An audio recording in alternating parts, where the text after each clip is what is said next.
मदान शिरोमणि कृपा निधि नाथ कहूँ सति भाव चाहु तुम्हि समान सुत प्रभु सन कवन दोराव। सियावर रामचंद्र की जय। राजा ने कहा, हे दया दानियों के शिरोमणि, हे कृपा निधान, हे नाथ, मैं अपने मन का सच्चा भाव कहता हूँ कि मैं आपके समान पुत्र चाहता हूँ। प्रभु से भला क्या छिपाना। श्री राम। देख प्रीत सुन बचन अमोले मस्तु करुणा निधि बोले। आप सरस खोजो कहाँ जाई नृप तव तनय होब मैं आई।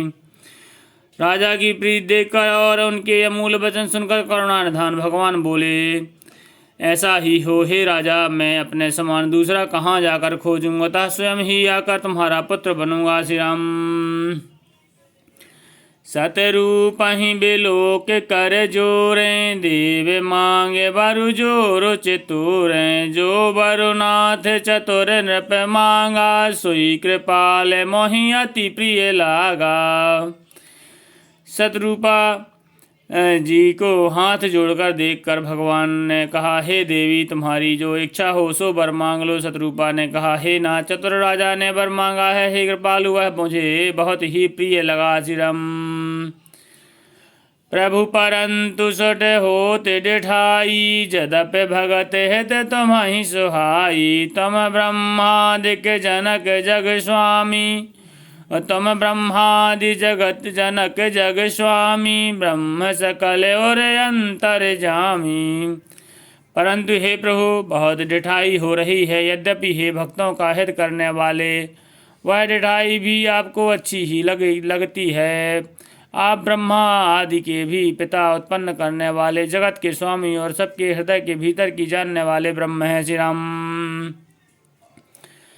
अस समुझत मन संशय होई कहा जो प्रभु प्रवान सुन सोई।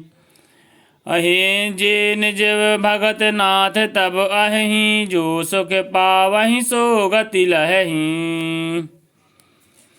श्री राम। ऐसा समझने पर मन में संदेह होता है, फिर भी प्रभु ने जो कहा वही प्रमाण सत्य है।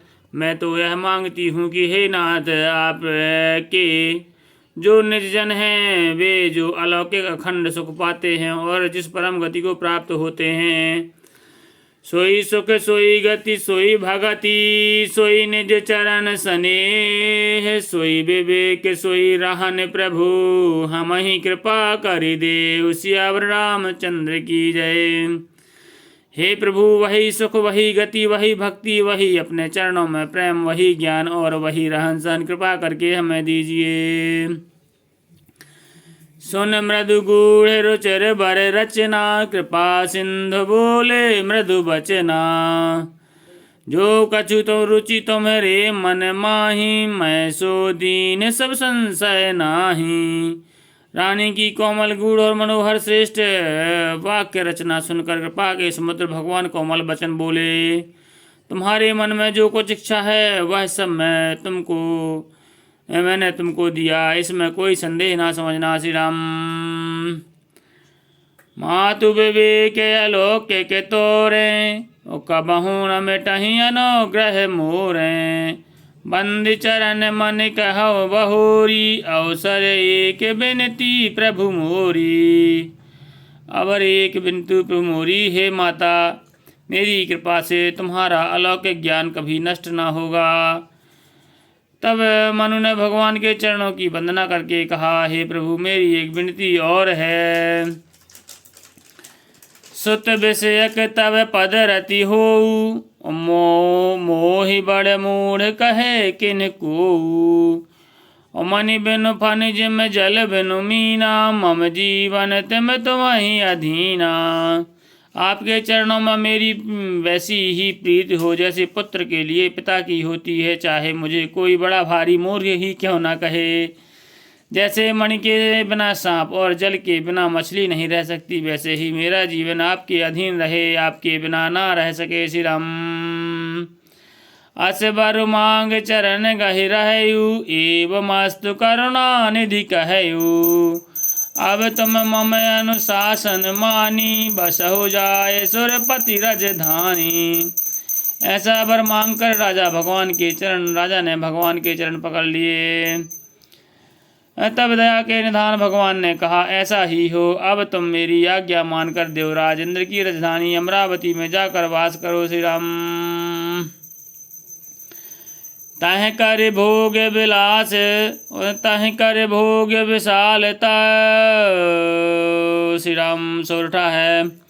तह कर भोग विशाल, तात गए कछु काल पुनि। हुई हूँ अवध भुआल, तब मैं होब तुम्हारे सुत। हे तात, वहाँ स्वर्ग के बहुत से भोग भोग कर कुछ काल बीत जाने पर तुम अवध के राजा होगे, तब मैं तुम्हारा पुत्र होऊंगा। श्री राम। इच्छा मैं नर बेश समारे, हुई हूँ प्रगट निकेत तुम्हारे। अनशन सहित देहि धरि ताता, और करिया हूँ चरित भगत सुख दाता। इच्छा निर्मित मनुष्य रूप सजकर मैं तुम्हारे घर प्रकट होऊंगा। हे तात, मैं अपने अंशों सहित देह धारण करके भक्तों को सुख देने वाले चरित्र करूँगा। जे सुन सादर नर बड़ भागी, भाव तरिहि ममताप मद त्यागी। आदि शक्ति जहि जग उपजाया, सो अवतरहि तो मोर यह माया। जिन चरित्रों को बड़े भाग्यशाली मनुष्य आदर सहित सुनकर ममता और मद त्याग कर भव सागर से तर जाएंगे। आदि शक्ति यह मेरी स्वरूप भूता माया भी, जिसने जगत को उत्पन्न किया है, अवतार लेगी। श्री राम। पुरे अब मैं अभिलाष तुम्हारा, सत्य सत्य पन सत्य हमारा। पुनि पुनि यस कहि कृपा निधाना, अंतर ध्यान भये भगवाना।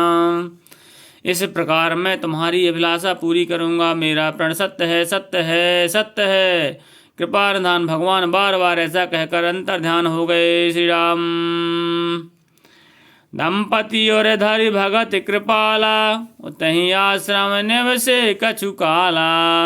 समय पाए तनु तजि अन्यासा, जाय कीन्हे अमरावती बासा। वे स्त्री पुरुष राजा रानी भक्तों पर कृपा करने वाले भगवान को हृदय में धारण करके कुछ काल तक उस आश्रम में रहे। फिर उन्होंने समय पाकर सहज ही बिना किसी कष्ट के शरीर छोड़कर अमरावती इंद्र की पुरी में जाकर वास किया। यह इतिहास पुनीत अति, ओमहि कही वृष केतु। भरद्वाज सुनि अपर मुनि, पुनि राम जन्म कर हेतु। सियावर रामचंद्र की जय। याज्ञवल्क्य जी कहते हैं, हे भारद्वाज, इस अत्यंत पवित्र इतिहास को शिव जी ने पार्वती से कहा था। अब श्री राम के अवतार लेने का दूसरा कारण सुनो। श्री राम।